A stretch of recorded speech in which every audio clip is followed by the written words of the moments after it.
Joint family part 1।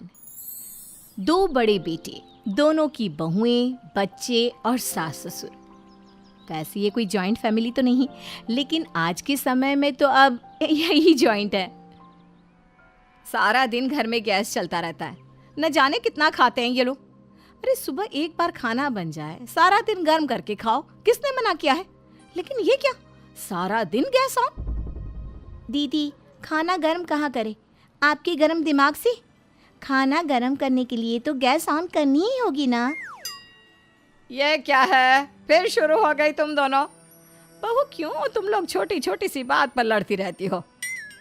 जेठानी जो कि जेठानी होने का घमंड रखती थी, तो वहीं देवरानी लापरवाह। क्या है, अब भूख लगी है लेकिन गैस ऑन नहीं कर सकती। क्या करूं? ये मक्खन की टिक्की है, इसी को ब्रेड में लगाकर खा लेती हूँ। देवरानी खा लेती है, लेकिन फिर जेठानी, हाय रे, मक्खन कहाँ गया? नंदलाला आया था, माखन खाकर चला गया होगा। अरे बहू, घर के ही किसी सदस्य ने खाया होगा ना। तभी ससुर घर का सामान लेकर आते हैं। अरे बड़ी बहू, जरा चाय बनाओ और ये रसोई का सामान रख लो। अरे पापा जी, अभी परसों ही तो आप इतना सामान लाए थे, आज फिर से? बहू, तेरे पापा जी को तो घर का भंडार भरा ही अच्छा लगता है। तभी देख, ईश्वर ने आज तक कोई कमी नहीं रखी। हाँ, लेकिन देवरानी की स्पीड यही रही ना, तो लगता नहीं कि भंडार भरे रहेंगे। देवरानी का मुंह उतर जाता है। अरे नहीं नहीं नहीं, खूब खाओ, खाने के लिए ही तो जीते हैं हम सब। दोनों बहुएं चली जाती हैं। बड़ी बहू की ये आदत ठीक नहीं है। अरे खाने पीने में कौन सा भेदभाव। वो क्या है ना, जॉइंट फैमिली की आदत नहीं है ना, तो ये जॉइंट फैमिली क्या होती है? मेरा घर है, मेरे दो बच्चे मेरे साथ ही तो रहेंगे। नहीं पसंद तो हो जाए अलग। वहीं कमरे में देखो, ये रोज की खिचखिच मुझे पसंद नहीं। कभी मक्खन, कभी जैम, कभी सब्जी दाल। मैंने ऐसा माहौल नहीं देखा। वैसे भी मैं अच्छा कमाता हूँ और घर का सारा खर्चा तो पापा ही करते हैं। मेरी सेविंग्स भी मेरे पास है। फिर भी अलग होना है तो बता दो, मैं पापा से बात कर लेता हूँ। रहना तो मैं एक दिन भी यहाँ नहीं चाहती, लेकिन अब पापा जी घर का सारा खर्चा दे रहे हैं तो वरना कब की अलग हो जाती। सास बाहर से बहू बेटी की बात सुन लेती है। वो आगे बढ़ती है तो छोटी बहू के कमरे से, क्या है जी, आज जरा सा मक्खन ब्रेड खा लिया तो भाभी चिल्लाने लगी। बोल रही थी बाप के घर का माल है क्या जो खाई जा रही है। सास हैरान कि माना लड़ाई हुई, लेकिन ये बात तो थी नहीं। फिर सास कान लगाती है तो, अरे घर है, कौन सा उनकी जेब से पैसे लग रहे हैं जो खाने पीने की चीज में लड़ रही हैं। देखो, भाभी को समझाने की कोशिश करो। वो ऐसे परिवार से आई है जहाँ पैसों की कमी होती थी। नहीं, अब बात हो गया, वो बड़ी है तो मैं चुप रहती थी, लेकिन अब बिल्कुल चुप नहीं रहूंगी। पति भी कुछ नहीं कहता, वो भी सोच लेता है कि जो हो रहा है वो होने दो। देख लो, बस ये समझ जाओ कि मैं माँ के बिना नहीं रह सकता। सास को अब सबकी नस पता चल चुकी थी। वो कोशिश करती है कि सब संभला रहे, लेकिन बहन जी, वो क्या है ना, हमारे घर में उद्यापन है पूजा का, तो जरा आप लोग आ जाना शाम को। अरे हाँ, क्यों नहीं, आप बुलाएं और हम ना आए, जरूर आएंगे जी। और दोनों बहुओं को भी ले आना। वो क्या है ना, खाना वही है। मैं भाई साहब और बेटों का खाना पैक कर दूंगी, तो रात का खाना हमारे घर, ठीक है? पड़ोसन खाने का न्योता देकर गई नहीं कि बड़ी बहू जोर जोर से चिल्लाने लगती है। ये नहीं चलेगा माँ जी, कल सुबह का खाना मैं नहीं बनाने वाली। क्यों नहीं बनाएंगी? और हाँ दीदी, अब मैं भी नहीं झुकूंगी, खाना तो आप ही को बनाना होगा, समझी? अच्छा ठीक है, बना दूंगी, लेकिन अभी आज रात का खाना तुम बनाओ। फिर क्यों मैं बनाऊं? जब पड़ोसन के घर खाना है तो मैं खाना क्यों बनाऊं? सास भी हैरान कि आखिर बड़ी बहू को हो क्या गया है। लेकिन बहू, अभी तेरे सामने तो रात के खाने का न्योता आया है, फिर वो क्यों खाना बनाए?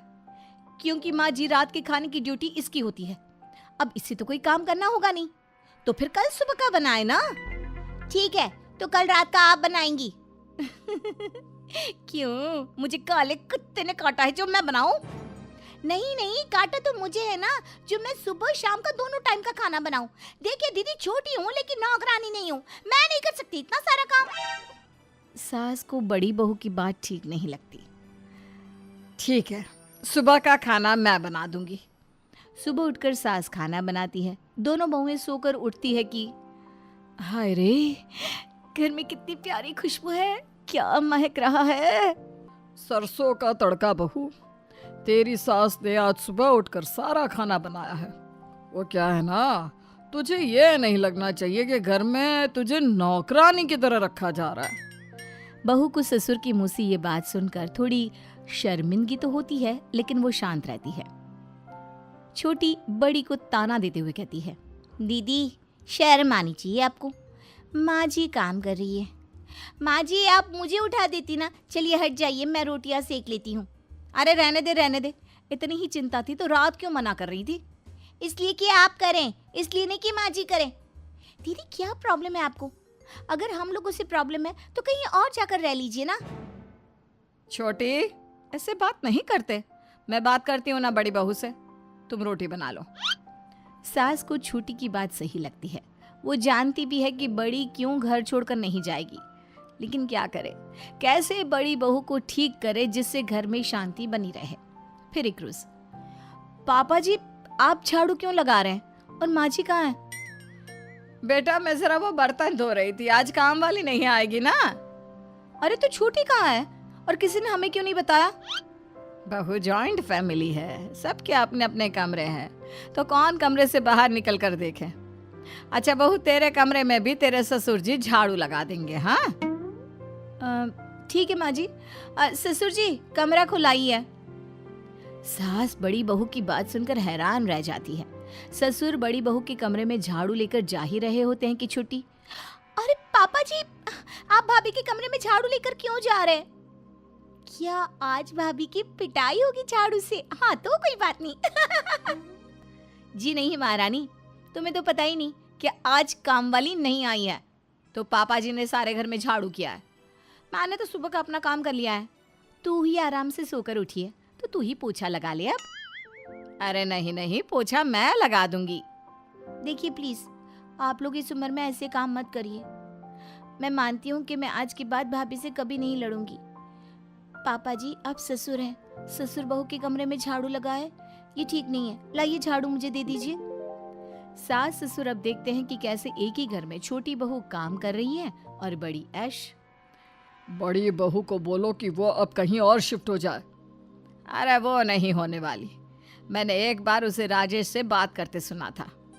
बोल रही थी पैसे बच रहे हैं तो हम बाहर जाकर किराया और खाने पीने में क्यों पैसे बर्बाद करें।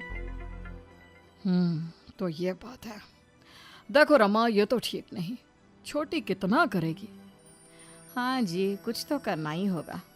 छोटा बेटा भी मुझसे दूर नहीं रहना चाहता, नहीं तो मैं दोनों को ही अलग कर देती। ससुर कुछ सोचते हैं और अगले रोज दोनों बेटों को बुलाते हैं। देखो बेटा, आज तक तो मैं घर का सारा खर्चा उठा रहा था, लेकिन अब मैं और तुम्हारी माँ विदेश घूमने का प्लान बना रहे हैं, जिसके लिए बहुत सारे पैसों की जरूरत होगी। तो आज से घर के सारे खर्चे तुम दोनों बांट लो। कैसी बात कर रहे पापा, विदेश, वो भी इस उम्र में? हाँ पापा कोई बात नहीं, मैं कल बजट बना लूंगा महीने का। बड़ी बहू को जब ये पता चलता है तो वो पति पर जोर जोर से चिल्लाती है, ये क्या मजाक है? अगर पैसे ही खर्च करने हैं तो मैं बाहर ही क्यों ना रहूं? मैं अब इन लोगों के साथ नहीं रहने वाली। देखिए आप ना बड़े भैया से पैसे नहीं लेना, कोई बात नहीं, हम थोड़ा कम घूम फिर लेंगे, लेकिन बड़े भाई से पैसे लेना ठीक नहीं है। नहीं, पापा ने जो कहा है वही होगा। कल घर के बजट पर बात होगी, भैया और पापा से उसी वक्त पूछ लूंगा कि मुझे कितना देना है। लेकिन अगले रोज तो बड़ा बेटा बहू सामान के साथ खड़े होते हैं। अरे कहीं घूमने जा रहे हो क्या? नहीं, हम घर छोड़कर जा रहे हैं। वैसे भी इस घर की चिक चिक झेली नहीं जाती, मैं नहीं रह सकती इतने सारे लोगों के साथ। प्राइवेसी नाम की भी कोई चीज होती है। नहीं नहीं भाभी, क्या हो गया? अब तो मैं भी आपको कुछ नहीं कहती हूँ। छोटी बहू, जाने दे इसे। हाँ, मैं भी यही चाहता हूँ। जॉइंट फैमिली का मतलब सबको समझकर चलना होता है, यह नहीं कि कोई लालच में सब एक साथ जुड़े रहे। वो जुड़ना मजबूरी में नहीं, प्यार में होना चाहिए। हाँ, वैसे भी दूर रहने से रिश्ते खत्म नहीं हो जाते। पास रहकर नाराजगी से रहना उससे अच्छा दूर रहकर प्यार से रहना। बड़ी बहू, आते रहना मिलने। बड़ी बहू और बेटा चले जाते हैं, लेकिन पीछे छोड़ जाते हैं एक छोटी सी जॉइंट फैमिली जिसमें सिर्फ प्यार ही प्यार है और एक दूसरे के लिए मान और समर्पण की भावना।